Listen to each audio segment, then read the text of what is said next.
ನಮಸ್ಕಾರ ಸ್ನೇಹಿತರೆ, ಇವತ್ತಿನ ವಿಡಿಯೋದಲ್ಲಿ ನಾನು SIR 2026 ಬಗ್ಗೆ ತಿಳಿಸಿಕೊಡ್ತಾ ಇದ್ದೀನಿ. SIR ಇಂದ ನಿಮಗೂ ಕೂಡ ನೋಟಿಸ್ ಬರುತ್ತಾ, ನೋಟಿಸ್ ಬಂದ್ರೆ ಏನ್ ಮಾಡಬೇಕು ಎಂಬ ಮಾಹಿತಿಯನ್ನ ಈ ವಿಡಿಯೋದಲ್ಲಿ ನೀಡ್ತೇನೆ. BLOಗಳು ನಿಮ್ಮ ಮನೆಗೆ ಬಂದು ಎನ್ಯುಮರೇಷನ್ ಫಾರ್ಮ್ ಅನ್ನ ಕೊಡ್ತಿದ್ದಾರೆ. ಅದನ್ನ ನೀವು ಭರ್ತಿ ಕೂಡ ಮಾಡಿ ಅವರ ಕೈಗೆ ಕೊಟ್ಟಿರ್ತೀರಾ. ಅವರು ಅದನ್ನ ತೆಗೆದುಕೊಂಡು ಲಾಗಿನ್ ಅಲ್ಲಿ ಅಪ್ಲೋಡ್ ಕೂಡ ಮಾಡ್ತಾರೆ. ಅದರಲ್ಲಿ ತುಂಬಾ ಜನರದು ರಿಜೆಕ್ಟ್ ಆಗೋ ಚಾನ್ಸ್ ಕೂಡ ಇದೆ. ಯಾಕಂದ್ರೆ ನೀವು ಭರ್ತಿ ಮಾಡಿರ್ತಕ್ಕಂತ ಡೀಟೇಲ್ಸ್ ಮಿಸ್ ಮ್ಯಾಚ್ ಆಗಿ ತಪ್ಪಾಗಿ ಭರ್ತಿ ಮಾಡಿರ್ತೀರಾ. ಭರ್ತಿ ಮಾಡಿರ್ತಕ್ಕಂಥದ್ದು ಮಿಸ್ ಆಗಿ ನೋಟಿಸ್ ಕೂಡ ಬರುವ ಸಾಧ್ಯತೆ ಇದೆ. ಈಗ ಇರುವ ಮಾಹಿತಿ ಪ್ರಕಾರ 5.54 ಕೋಟಿ ಮತದಾರರಿದ್ದಾರೆ. ಅದರ ಪೈಕಿ ಪತ್ತೆಯಾಗದವರ ಸಂಖ್ಯೆ 1.05 ಕೋಟಿಗೂ ಅಧಿಕ ಇದೆ.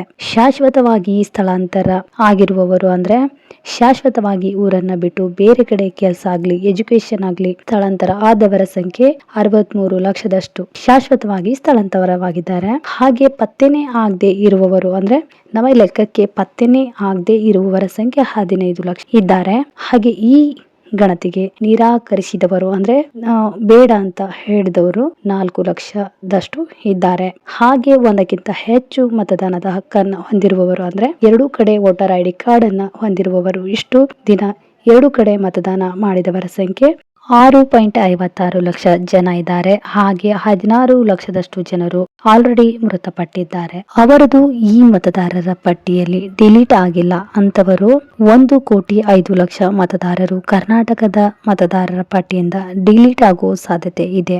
ನಿಮ್ಗೂ ಕೂಡ ನೋಟಿಸ್ ಬರುತ್ತೆ. ನೋಟಿಸ್ಗೆ ಯಾವ ರೀತಿ ನೀವು ಉತ್ತರ ಕೊಡಬೇಕು, ನೀವೇನಾದ್ರೂ ಫಾರ್ಮ್ ತಪ್ಪಾಗಿ ಭರ್ತಿ ಮಾಡಿದ್ರೆ ದಾಖಲಾತಿಗಳನ್ನ ಮತದಾರರ ಪಟ್ಟಿಯಿಂದ ನಿಮ್ಮ ಹೆಸರನ್ನ ಉಳಿಸಿಕೊಳ್ಬಹುದು ಅಂತ ಮಾಹಿತಿಯನ್ನ ನೀಡ್ತೇನೆ. ಅದಕ್ಕಿಂತ ಮುಂಚೆ ನೀವೇನು ನಮ್ಮ ಚಾನಲ್ಗೆ ಸಬ್ಸ್ಕ್ರೈಬ್ ಆಗಿಲ್ಲ ಅಂದ್ರೆ ದಯವಿಟ್ಟು ಸಬ್ಸ್ಕ್ರೈಬ್ ಮಾಡ್ಕೊಳ್ಳಿ. ಪಕ್ಕದಲ್ಲಿರೋ ಬೆಲ್ ಐಕಾನ್ ಪ್ರೆಸ್ ಮಾಡಿ. ನಾನ್ ಮಾಡೋ ಪ್ರತಿಯೊಂದು ಹೊಸ ವಿಡಿಯೋಗಳ ನೋಟಿಫಿಕೇಶನ್ ಮೊದಲನೇದಾಗಿ ನಿಮ್ಗೆ ಬರುತ್ತೆ. ವಿಡಿಯೋ ಸ್ಕಿಪ್ ಮಾಡದೆ ಪೂರ್ತಿಯಾಗಿ ನೋಡಿ. ಹಾಗೆ ವಿಡಿಯೋ ಇಷ್ಟ ಆದ್ರೆ ಒಂದು ಲೈಕ್ ಮಾಡಿ. ಆಧಾರ್ ಕಾರ್ಡ್ ಹಾಗೆ BPL ರೇಷನ್ ಕಾರ್ಡ್ ಹಾಗೆ ನಿಮ್ಮ ಪ್ಯಾನ್ ಕಾರ್ಡ್ ಇದ್ರೆ ನಡೆಯಲ್ಲ. ಈ ದಾಖಲಾತಿಗಳನ್ನ ಹೊರಗೆ ಇಟ್ಟಿದ್ದಾರೆ. ಇದನ್ನ ಬಿಟ್ಟು ನಿಮ್ಮ ಹತ್ತಿರದ ದಾಖಲಾತಿಗಳು ಬೇಕು. ಕೇಂದ್ರ ಚುನಾವಣಾ ಆಯೋಗದ ಈ ಒಂದು ಮತದಾರರ ಪಟ್ಟಿಯಲ್ಲಿ ನಿಮ್ಮ ಹೆಸರನ್ನ ಉಳಿಸಿಕೊಳ್ಬೇಕು ಅಂದ್ರೆ ಸುಮಾರು 12 ದಾಖಲೆಗಳನ್ನ ಪಟ್ಟಿ ಮಾಡಿದ್ದಾರೆ. ಆ 12 ದಾಖಲಾತಿಗಳ ಪಟ್ಟಿಯಲ್ಲಿ ನಿಮ್ಮ ಹೆಸರು ಅಥವಾ ನಿಮ್ಮ ತಂದೆ ತಾಯಿಯ ಹೆಸರು ಇರಬೇಕು. ಆಗ ಒಂದು ವೇಳೆ ನೀವು ಭರ್ತಿ ಮಾಡಿ ಕೊಟ್ಟಿದ್ದ ಫಾರ್ಮ್ ತಪ್ಪಾಗಿದ್ರೆ ಅವರಿಗೆ ಡ್ರಾಪ್ ಪಟ್ಟಿಯಲ್ಲಿ ಅವರ ಹೆಸರು ಬರುತ್ತೆ. ಆವಾಗ ಅವರು ನೋಟಿಸನ್ನು ಇಶ್ಯೂ ಮಾಡ್ತಾರೆ. ಆವಾಗ ದಾಖಲಾತಿಯನ್ನ ಕೊಟ್ಟು ಮತದಾರರ ಪಟ್ಟಿಯಲ್ಲಿ ಹೆಸರನ್ನ ಉಳಿಸಿಕೊಳ್ಳಬಹುದು. ನಿಮ್ಮ ಎನ್ಯುಮರೇಷನ್ ಫಾರ್ಮ್ ನ ಹಿಂಬದಿಯಲ್ಲಿ ನೋಡಿ 12 ದಾಖಲಾತಿಗಳನ್ನ ಪಟ್ಟಿ ಕೊಟ್ಟಿದ್ದಾರೆ. ಅದರಲ್ಲಿ ಪ್ಯಾನ್ ಕಾರ್ಡ್, ಆಧಾರ್ ಕಾರ್ಡ್ ಮತ್ತು ನಿಮ್ಮ BPL ರೇಷನ್ ಕಾರ್ಡ್ 3 ಹೊರತುಪಡಿಸಿ ನೀವು ಬೇರೆ ದಾಖಲೆಗಳನ್ನ ಇಟ್ಟುಕೊಂಡಿರಬೇಕು. ಅದರಲ್ಲಿ ನೀವು ಪ್ರಮುಖವಾಗಿ ಸರ್ಕಾರಿ ನೌಕರರಾಗಿದ್ರೆ ಅಥವಾ ಖಾಯಂ ನೌಕರರಾದ್ರೆ ನಿಮ್ಮ ಐಡೆಂಟಿ ಕಾರ್ಡ್ ಅಥವಾ ಗುರುತಿನ ಚೀಟಿ ಇರುತ್ತೆ ಅಲ್ವಾ, ಇದು ಕೂಡ ಇದ್ರೆ ನಡೆಯುತ್ತೆ. ನಿಮಗೇನಾದ್ರೂ ಪೆನ್ಷನ್ ಹಣ ಬರ್ತಾ ಇದ್ರೆ PP ನಂಬರ್ ಅಂತ ಇರುತ್ತೆ. PP ನಂಬರ್ ಅಥವಾ ಆರ್ಡರ್ ಕಾಪಿ ಆಗಿದ್ರು ಕೂಡ ನಡೆಯುತ್ತೆ. ಹಾಗೂ 1987 ಹಿಂದಿನ LIC ಬಾಂಡ್ ಹಾಗೇನೆ ಪೋಸ್ಟ್ ಆಫೀಸ್ ನಲ್ಲಿ ಅಕೌಂಟ್ ಹೊಂದಿದ್ರೆ ಅದರ ಕಾಪಿ ಯಾವ್ದಾದ್ರು ಒಂದು ನಿಮ್ಮ ಬಳಿ ಇದ್ರೆ ಸಾಕು, ಅದು ಕೂಡ ನಡೆಯುತ್ತೆ. ಹಾಗೆ ಅದರ ಜೊತೆಗೆ ನಿಮ್ಮ ಹತ್ತಿರ ಪಾಸ್ಪೋರ್ಟ್ ಇದ್ರೆ ಅದು ಕೂಡ ನಡೆಯುತ್ತೆ. ಹಾಗೆ ಜನನ ಪ್ರಮಾಣ ಪತ್ರ 1987 ಹಿಂದೆ ಇದ್ದವರಿಗೆ ಜನನ ಪ್ರಮಾಣ ಪತ್ರ ಇರೋದಿಲ್ಲ. ಹಾಗೆ SSLC ಮಾಸ್ ಕಾರ್ಡ್ ಅಥವಾ TC ಇದ್ರೂ ಕೂಡ ನಡೆಯುತ್ತೆ.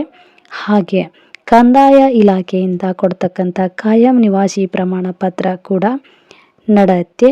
ನಿಮ್ಮ ಮನೆಯ ಹಕ್ಕು ಪತ್ರಗಳು ಕೂಡ ಇದ್ರೆ ನಡೆಯುತ್ತೆ.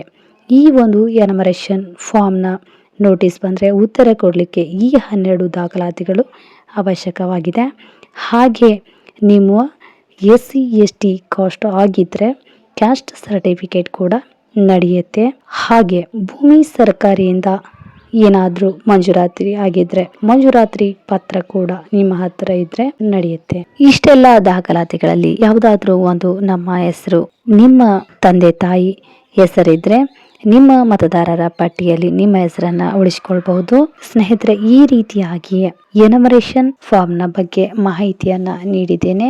ಈ ಮಾಹಿತಿಯನ್ನ ಸರಿಯಾಗಿ ಅರ್ಥ ಮಾಡಿಕೊಂಡು ನಿಮ್ಮ ಮತದಾರರ ಪಟ್ಟಿಯಲ್ಲಿ ಹೆಸರನ್ನ ಉಳಿಸಿಕೊಳ್ಳಿ. ಈ ವಿಡಿಯೋ ಏನಾದರೂ ನಿಮಗೆ ಯೂಸ್ಫುಲ್ ಅನಿಸಿದರೆ ದಯವಿಟ್ಟು ಒಂದು ಲೈಕ್ ಮಾಡಿ, ಹಾಗೆ ಚಾನಲ್ಗೆ ಸಬ್ಸ್ಕ್ರೈಬ್ ಮಾಡೋದನ್ನು ಕೂಡ ಮರಿಬೇಡಿ.